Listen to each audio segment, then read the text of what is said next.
අද ඔයගලන්ට ගෙනාවු මූවි එක ඇක්ෂන් ත්‍රිලර් මූවි එකක්.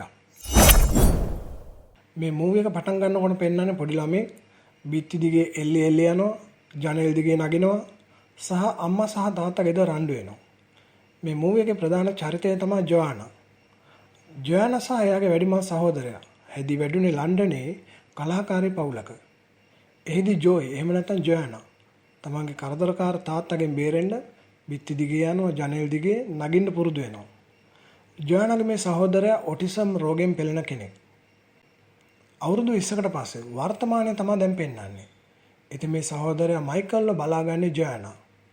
මයිකල් ඉන්නේ රැකවරණ නිවාසයක.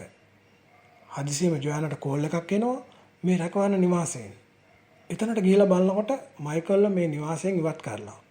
හේතුව තමයි මයිකල් මේ ආයතනයේ දූෂණයට එරෙහිව ක්‍රියා කරලා. ජොයානාට කරගන්න දෙයක් නැහැ. කොහොම හරි මේ මයිකල්ගේ වැඩේ හින්දා තමන්ගේ රැකියාවට යන්නත් පරක්කු වෙනවා. ජොයානාට සිද්ධ වෙනවා තමන් වැඩ කරන ස්ථානයට මයිකල්ව එක්කගෙන යන්න. ජොයානා කියන්නේ හමුදාවෙන් ඉවත් වූ හිටපු සොල්දාදුවෙක්. එතන හිටපු කෙනෙක්ට පහර දීම හින්දා හමුදාවෙන් ඉවත් වෙන්න වෙනවා. ජොයානා දැන් වැඩ කරන්නේ ආයතනයක ක්ලීනර් කෙනෙක් විදියට. කොහොම හරි පරක්කුනේ හින්දා මෙයාට බිල්ඩින් එකෙන් එළියේ වීදුරු ටික ක්ලීන් කරන්න සිද්ධ වෙනවා. ස්කයි ස්ක්‍රේපර් පාවිච්චි කරලා තමයි මේ ක්ලීනින් වැඩේ කරන්න තියෙන්නේ. කිසියම් රිස්ක් එකක් තියෙන ජොබ් එකක්. ජොයානා වීදුරු ක්ලීන් කර කර ඉන්නකොට එයාත් එක්ක වැඩ කරන නෝවා මෙතනට ඇවිල්ලා මෙයාත් එක්ක කතා කරනවා. තමන්ගේ සහෝදරයා මයිකල් කරපු දේ ගැනත් එයාව ආයතනයේ පල්ලෙහා තියලා ආපු එක ගැනත් නෝවාට කියනවා. එතකොට නෝවා අහනවා ඔයා එයාව මෙහෙට ගෙනාවද? ජොයානා කියනවා එයාව තියලා ඉන්න තැනක් නැහැ. ප්‍රශ්නයක් නැහැ මම එයාව බලා ගන්න කියලා ආවේ. ඊට පස්සේ නෝවාට කෝල් එකක් එනවා. තව පැයකින් උත්සවය පටන් ගන්නවා. ඒ නිසා වැඩේ ඉක්මනින් ඉවර කරන්න කියලා. නෝවා එතනින් පිටත් වෙනවා. ටික වෙලාවක් ගත වෙනවා. ජොයානා තාම එතන වැඩ. සහෝදරයා මයිකල් තමන් හිටපු තැනින් හිමීට පැනලා ඇහිලා ජොයානාව හම්බ වෙනවා. ඇහිලා කියනවා මට ගෙදර යන්න ඕනේ කියලා. ජොයානා මේ වෙලාවේ මයිකල්ට බනිනවා. ඔයා කරන වැඩවලින් මට මගේ රස්සාවක් නැති වෙනවා. ඔයා ඒක හින්දා හිටපු තැනටම ආපහු යන්න. ඇග්නියන් එනර්ජි කියන කම්පැනි උත්සවයක් තියෙන අවස්ථාවක් තමයි මේක. මේ කම්පැනියට චෝදනා වගේක් තියෙනවා. පරිසර දූෂණය සහ බලය අයථා ලෙස පාවිච්චි කිරීම සම්බන්ධයෙන්. මේ උත්සව අවස්ථාවේදී මේ උත්සවයට එනවා මූණ වසාගත්තු පිරිසක්. අමුත්තන් පිරිසක් විදිහට තමයි මේ කට්ටිය එන්නේ. උත්සවයේ යන අතර එක අවස්ථාවක් තියෙන ජෙෆ්රි, ඒ කියන්නේ කම්පැනියේ එක අයිතිකාරයෙක්. ඉස්සරහට ඇවිල්ලා කතාවක් පවත්වනවා. කතාව පවත්වනකොට විශ්සලාගෙන ආපු කණ්ඩායමේ නායකයා අත් පොළොසන් දෙමින් ඉස්සරහට එනවා. ඇවිල්ලා කියනවා ඔයා ලස්සනට කතා කරනවා. ඔය වචන ඇත්ත වුණා නම් කොච්චර හොඳද? ඒ වෙලාවෙම මේ කණ්ඩායම ස්ලීපින් ගෑස් පාවිච්චි කරලා මේ උත්සවයේ සියලු දෙනාම අමුත්තන් සේවකයන් ඔක්කොම 300ක් පමණ තමන්ගේ යටතට ගන්නවා. මේ කම්පැනි අනිත් අයිතිකාරයා තමයි ජෙරල් මිල්ටන් කියන්නේ. මෙයාවත් යටතට ගන්නවා. මේ කණ්ඩායම Earth Revolution කියන පරිසරය ආරක්ෂා කරන කණ්ඩායම. මේ ගෲප් එකට ජොයානා එක්ක කලින් කතා කර කර හිටපු නෝවත් සම්බන්ධයි. මේ ගෲප් එකේ නායකයා තමයි මාකස් බ්ලේක්. මේ කණ්ඩායමට ඕනේ මේ දූෂණයන් පිළිබඳව රටට එලි කරන්න. ජෙෆ්රි අහනවා උඹලට මොනවද ඕනේ? සල්ලි කොච්චර ඕනේද? මාකස් hina වෙවි කියන අපිට සල්ලි එපා. අපිට ඕනේ මේ ලෝකේ බේරගන්න. මේ කරපු දේවල් උඹලා පාපොච්චාරණය කරන්න ඕනේ. ජෙෆ්රි කියනවා උඹලට මේකෙන් බේරෙන්න බෑ. මේ වෙලාවේ නායකයා මාකස් කියන දේ අහන්න නැතුව ගණන් ගන්න නැතුව නෝවා ජෙෆ්රිව මරනවා. මේ සියලු දේවල් වීදුරු එහා පැත්තේ ඉඳන් ජොයානා බලාගෙන ඉන්නවා. ඊට පස්සේ එළි ඉන්න අයගෙන් උදව් ගන්න තමන් ගාව තියෙන ක්ලීනින් උපකරණ ගින්දර පාවිච්චි කරලා සංඥාවක් නිකුත් කරනවා. ඊට පස්සේ මේ ගැන මේ කණ්ඩායම දැනගන්නවා. මාකස් කියන වීදුරු එහා පැත්තේ ඉඳන් එයාට යන්න තැනක් නැහැ. එයාට කරන්න දෙයක් නැහැ. ඒක නිසා එයාගෙන් අපිට කිසි ප්‍රශ්නයක් වෙන්නේ නැහැ.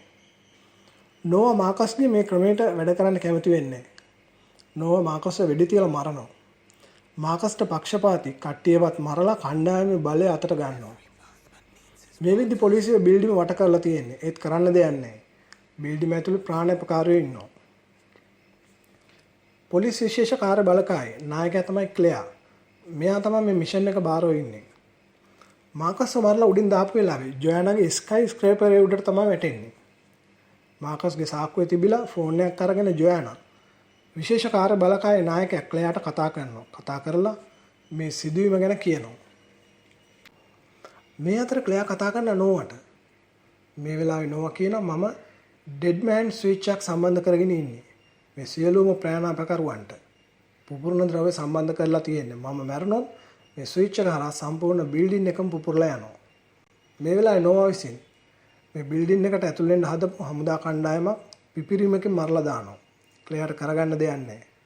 ජොයානා නැවතත් ක්ලෙයාට කතා කරනවා. කතා කරලා මේ දේවල් ගැන දැනගන්නවා. කියනවා තමන් කොහොම හරි ඇතුළට යන්න ඕනේ. මේ අතරේ නෝවා ජොයානා ඉන්න ස්කයි ස්ක්‍රේපරේට බෝම්බයක් එවනවා. මේ අවස්ථාවේදී ජොයානා බිල්ඩින් එකේ එහා පැත්තට ගිහින් බොහොම අමාරුවෙන් බේරෙන්න පුළුවන් වෙනවා. ඊට පස්සේ ක්ලෙයාගේ උදව්වෙන් ස්නයිපර් කරුවන් පාවිච්චි කරලා වීදුරුව හිල් කරලා ජොයානා ඇතුළට යන්න ක්‍රමයක් හදා ගන්නවා. ජොයානා ඇතුළට ආව කියලා නෝවා දැනගන්නවා. කණ්ඩායමක් යවනවා ජොයානාව හොයන්න. ජොයානා සහ මයිකල් එකතු වෙලා මේ කට්ටිය මරනවා. ඊට පස්සේ මේ දෙන්න කරන්නේ කන්ට්‍රෝල් රූම් එකට යන එක. ගිහිල්ලා මයිකල්ගේ කම්පියුටර් දැනුම් පාවිච්චි කරලා නෝවාගේ අන්තිම වීඩියෝ එක නවත්තනවා. මේ වීඩියෝ එකේ තමයි තියෙන්නේ මේ දේවල් කරන්න හේතුව සහ නෝවා තමන්ව හරි කියලා ලෝකයට පෙන්වන්න හදන මැසේජ් එක තියෙන්නේ. මේක නවත්තනවා. ඊට පස්සේ ජොයානා කරන්නේ මේ වීඩියෝ එක සහ අදාළ ෆයිල්ස් ටික තමන් ගාවට ගන්නවා. මේ හේතුව හින්දා නෝවාට සිද්ධ වෙන ජොයානා ඉන්න තැනට එන්න. මොකද අවශ්‍ය ෆයිල් ටික ජොයානා ගාව තියෙන්නේ. මේ අතර පොලිසිය බිල්ඩින් එක ඇතුළට ඇහිලා කට්ටිය බේර ගැනීම මෙහෙම ක්‍රියාත්මක කරනවා. නෝවා සහ ජොයානා අතරේ දරුණු සටනක් සිද්ධ වෙනවා. සටන වෙලාවේ ජොයානා විසින් නෝවා ගාව තිබ්බ ඩෙඩ් මෑන් ස්විච් එක මාරු කරගන්නවා.